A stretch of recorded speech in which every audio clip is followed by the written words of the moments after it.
Hey, how you doing? John Gatt here. And Fiona Gatt. We're vlogging again, I guess. Yep, another weekly vlog. Yep. So you've set it up, so I don't know what you're talking about. Except I assume you're talking about these headphones. The thing I got in Taiwan, yeah. I sold one of the things I did over at Computex, actually, on the way back from Computex, was solve my iPod problems on the aeroplane.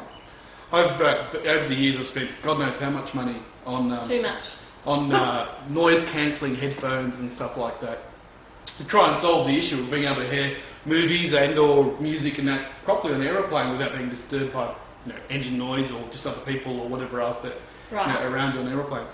And earlier on in the year at CES, I went to Sher's booth and yeah, I remember. Tried out their headphones and microphones and everything else. I was really impressed that, and plugging these little earbuds there on their booth, and was surprised at how efficiently they blocked out all the noise around me. So while I was in Hong Kong airport, I actually found a pair of these little headphones. Okay. Sound isolating earphones. Sound isolating earphones. One of the biggest difference with these headphones, these earbuds, it's got this squishy like foam, which you kind of squash up and place in your ear, and it kind of expands and blocks out all the noise, even with just the earbuds in. Does it make you deaf in the long term? No, well, you don't have to have it up as loud. So. Oh, okay. So, to give you an idea, where I was using a booster module for my O2O to watch movies and that on that, I had the volume up at quarter volume using these headphones. With no booster? With no booster. Right. Well, that's pretty impressive. How much did they cost, though? Yeah, about $200.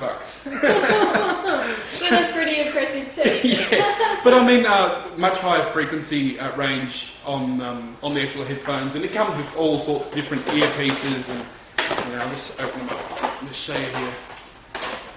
You got a whole bag full of different earbuds to suit all sorts, shapes of the ears, and you got the real rubber ones, or the foam ones, or so whatever you find comfortable. And you might even take different ones for different situations as well. Like maybe not use these isolated ones for walking around the street because it could be dangerous because you couldn't hear a car coming or something like that. Right. Yeah. It blocks out all the noise. Seriously, it's absolutely amazing. Very cool.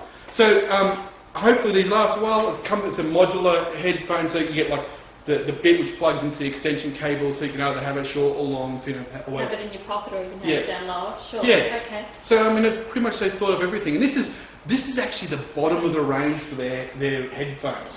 There was 2 levels above this. I think thank you, dear.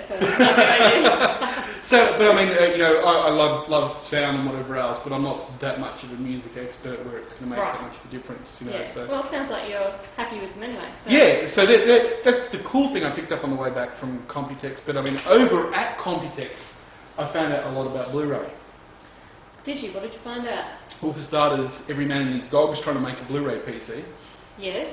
All different sizes. That. Yeah, so that was probably the most interesting thing at Computex, was the variety of different PCs and media centers that were based around Blu-ray and the different definitions of Blu-ray 1.1 and 2.0 and whatever else. And so what is the difference between?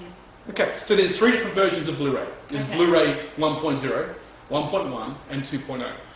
1.1 introduced picture-in-picture on Blu-ray with 1080. I think it's only with 1080p. I'm not too sure. Don't quote me on that, but I'm pretty sure you need at least a 1080p unit or TV to be able to see picture-in-picture. Yeah.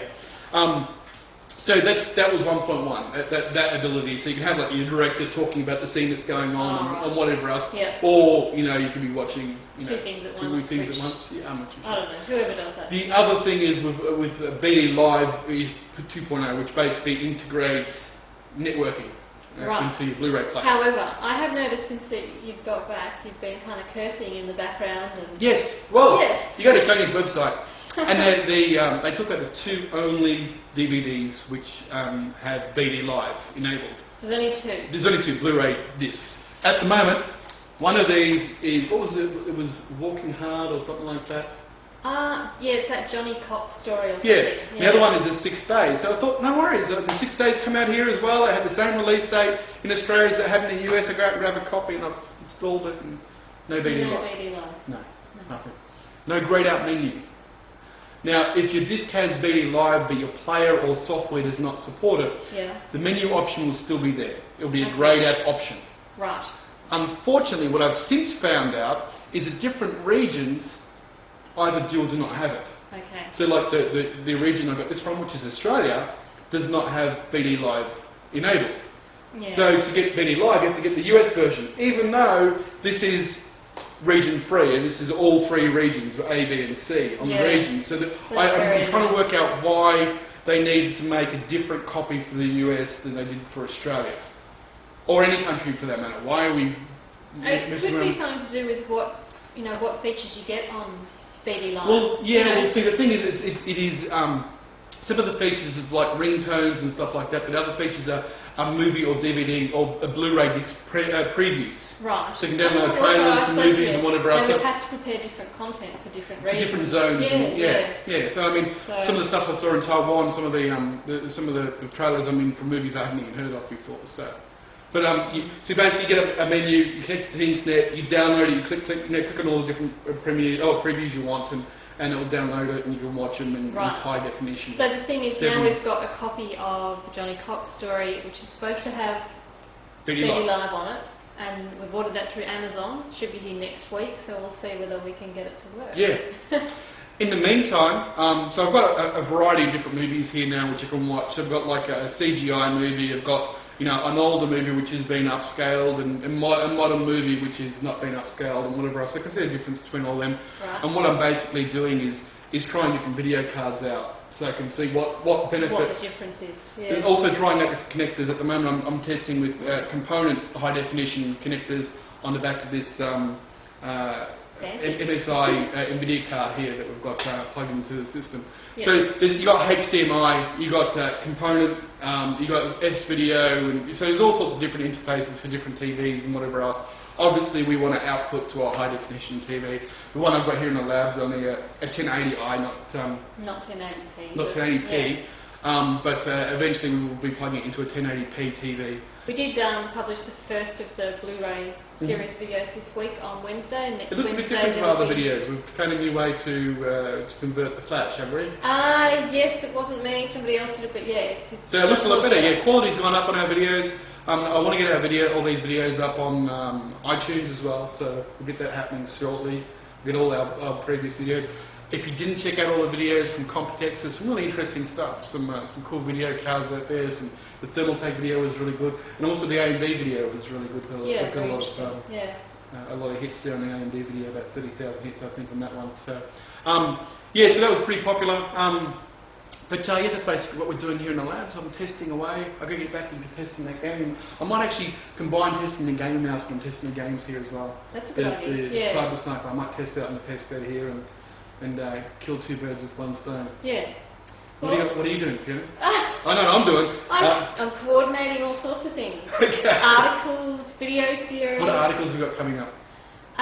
We're starting a series that sort of summarises all the AMD CPUs on the market, all the Intel CPUs on the market, etc., etc. We'll go through GPUs as well, and RAM technology.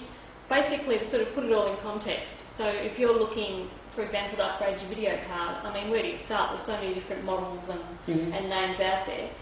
So but obviously there's reviews out there on the internet, but sifting through all those reviews to... There are, and they're often also written assuming that you have some prior knowledge, which you may not, or just, assuming that you're only going to game, for example, with it. Right. What happens if you need it for your kids' PC? Or we're going to cover, everything, not just the enthusiast side. So. Sounds like a lot of work. It's a brilliant idea with that. Alright, so that's what Fiona's working on. I'm working on the Blu-ray stuff and some gaming stuff as well. I also put the components for my PC upgrade, the series of videos on the test bed. Started working on that. So that's the next project. So after this we're moving on to upgrading a PC type guide. Looking at taking a really old PC and bringing it along. Look, sounds like we better get back to it. Yeah, definitely. Alright guys, talk to you next time. Bye. See ya.